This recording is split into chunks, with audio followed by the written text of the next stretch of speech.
Can you feel it? Can you sense it?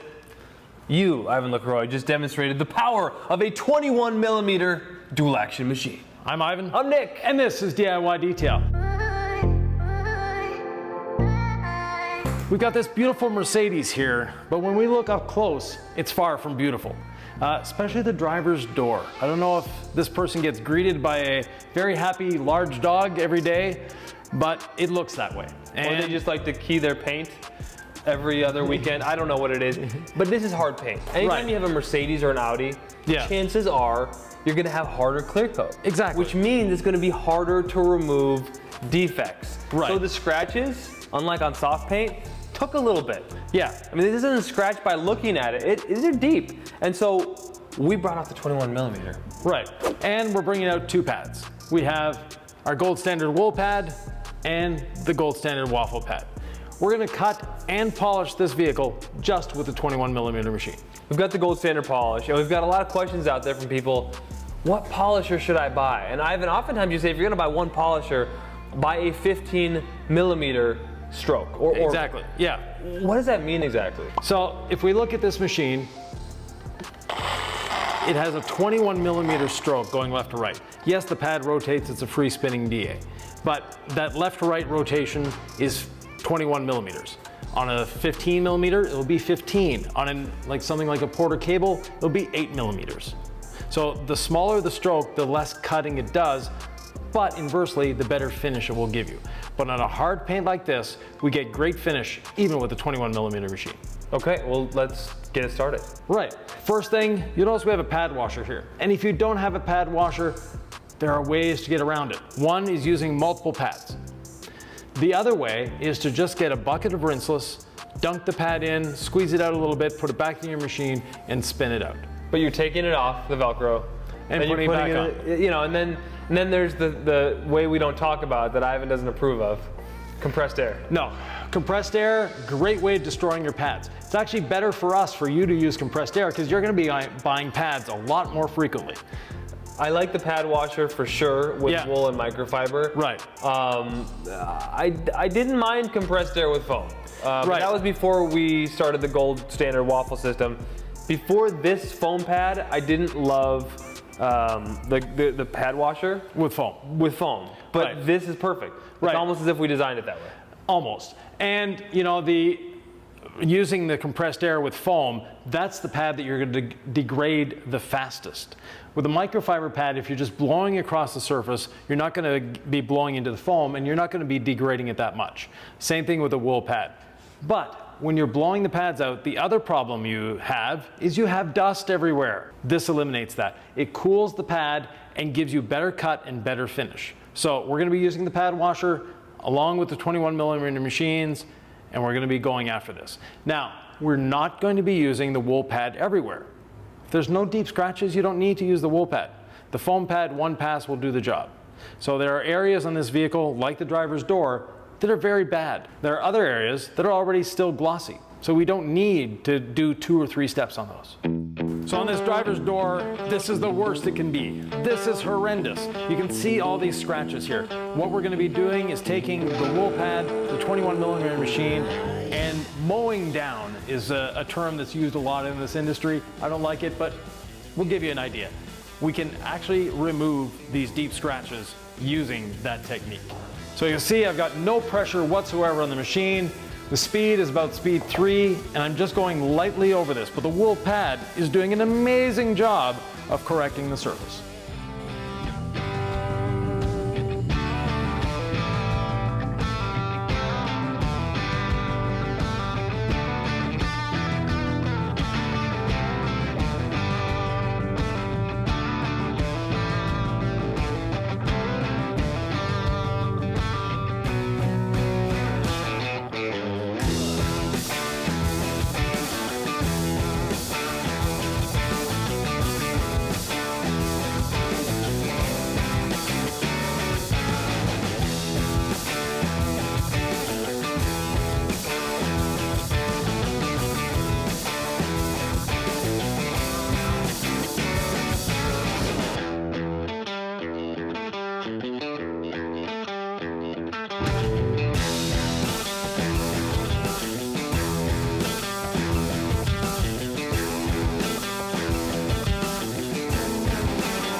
Nick, stop everything.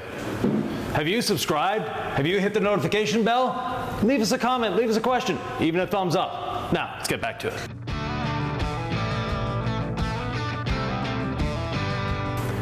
The polishing is done.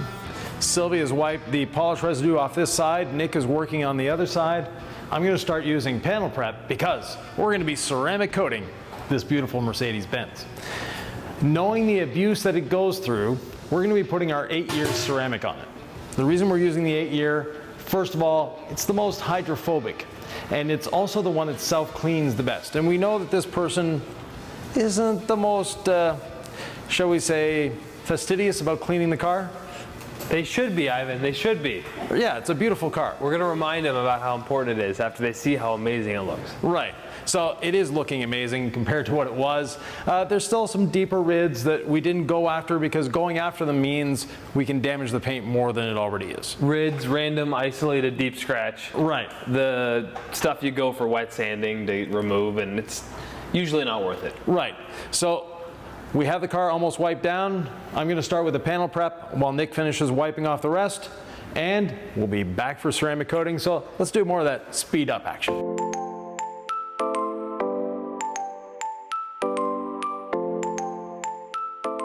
It's that time. The icing on the cake, the cherry on the sundae, whatever you want to call it, the ceramic coating. 8 years, because we know this vehicle gets a little bit of abuse. And we have 2 pristine, new Pearl Weave coating leveling towels. Indeed. Available on DIYdetail.com. So many of you asked for the towels in our videos. We said, let's give them what they're asking for. Exactly. Let's give the people what they want. Right. Now, I'm going to start on the hood. There's a couple reasons for starting on the hood. It's easy to see. I can see what my flash times are. I can see all of that fun stuff. The second thing is, if we do screw up and have to polish, don't worry, it's not that difficult. But should we screw something up, this is the easiest part to polish as well. So, I'm going to start by priming my pad, 10 or 12 drops on there, and then we're going to go in a circular motion. And I'm spreading it really quickly because I have a lot on that pad. Those first drops, but once I get the pad nicely lubricated, I'm going to box in this area, and now I'm going to spread it out. So I'm trying to spread it almost as thin as I can. We don't want a very thick coating on there. And you can see that now it's starting to cross-link. And when it cross-links into the paint, it has sort of an oil slick on water look. And that oil slick on water look slowly goes away.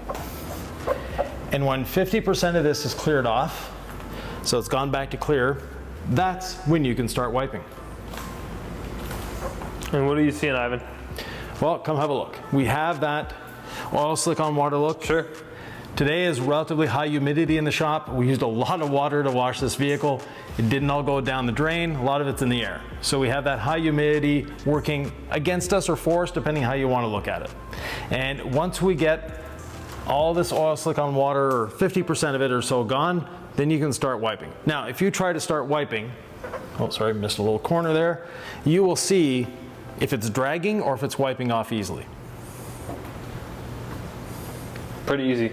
Okay, in that case, we're good to go. Now a little draggy down here, but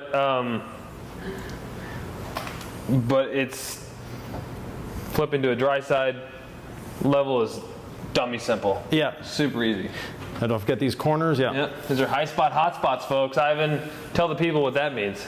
Well, those are areas where you can get high spots. Now, if we look here, I don't know if we can see it, but we're actually wiping off a little too early. Oh, we are? Yeah.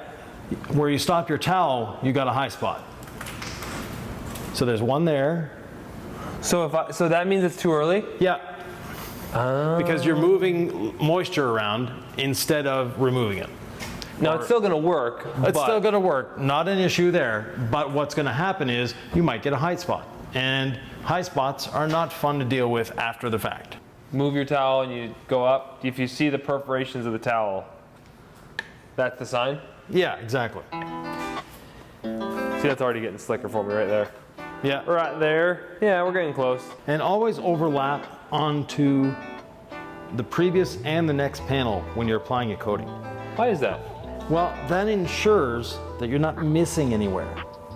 And when you're wiping off, same deal. You want to overlap in the wipe off. That way, again, you're sure you're not missing anywhere. Now I've done the A pillar, the B pillar, the glass, all the mirror, and I'm explaining this to Nick simply because now he knows where I've been. Now if you're doing this alone, what I like to do is apply to 1 or 2 panels, then go back and wipe off from the first, then apply to the third, wipe off to the second, apply to the fourth, wipe off to the third, etc. And if it's taking a little longer for it to cross-link, not a big deal. Do 3 panels and go back 2 instead of 1 and 1. And you'll notice I'm applying in a circular motion. Some keyboard warriors will affirm that this will lead to the death of the paint for some reason. Does the direction even matter when you're applying a coating? No, you can do triangles, hexagons, figure eights, straight lines, cross hatching, whatever you want.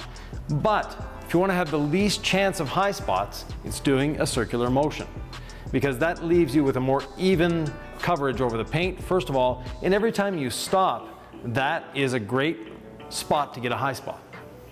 Now, if you wait too long, it's just going to be a little more rubbing in your case. And if you wait really too long, like half an hour, you missed something, an emergency came up, you just need to re-wet that section with the applicator, and it'll revive the coating in a way of speaking and allow you to wipe off those high spots.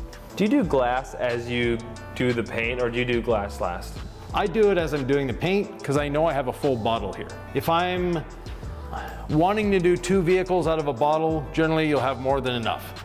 But this is a rather large vehicle, and we just want to make sure we have enough. So in that case, I would leave the glass till last. But generally speaking, the paint, wheel faces, and glass, you have enough in a bottle to do 2 of those. 2 regular sized vehicles. This one's a little on the oversized side. And Ivan, you didn't miss this handle, did you? No. Cannot miss the handle when you're coating, folks, especially not the driver's door. Come on now. Yeah. They're gonna know that, or they're gonna know it's not there. Right. Better that they just feel it though, and then it'll remind them it's there. So I'm going to continue with the loop here, go all the way to the back, and do the back fender.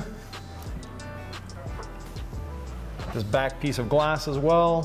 What did you hit first after this section? The pillar? Well, that was done before. So okay. Yeah, the whole pillar is done. Now the reason I'm going all the way to the back here is I want to treat this as one piece, first of all.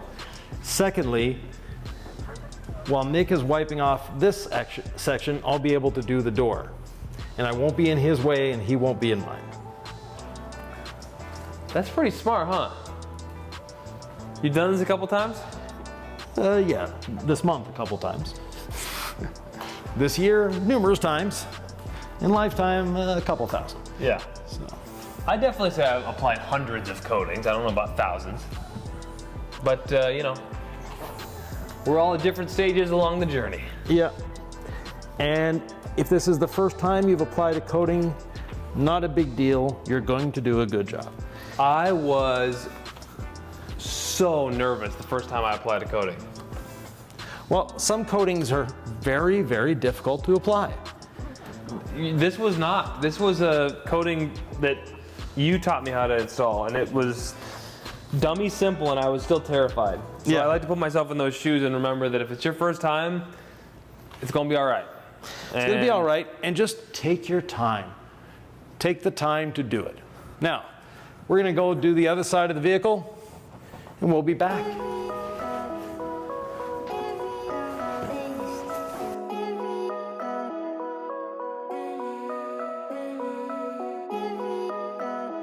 Nick, there we have it. We've put an 8-year ceramic coating on this after doing an extreme cleaning, some polishing, and now the coating application. Nick's just done leveling the roof, and we're done. There we go. It's humid, it's hot. It was apply the coating, level very quickly. Just so you know out there, it's a controlled environment. There's always gonna be something. Yeah. So if you're going through something frustrating, like it's a hot day, you're thirsty, you're tired, I don't know, you kicked your bottle over and it's only half left, There's Take a always break. something going on. We love you. It's detailing. Yeah. Still try to make it fun.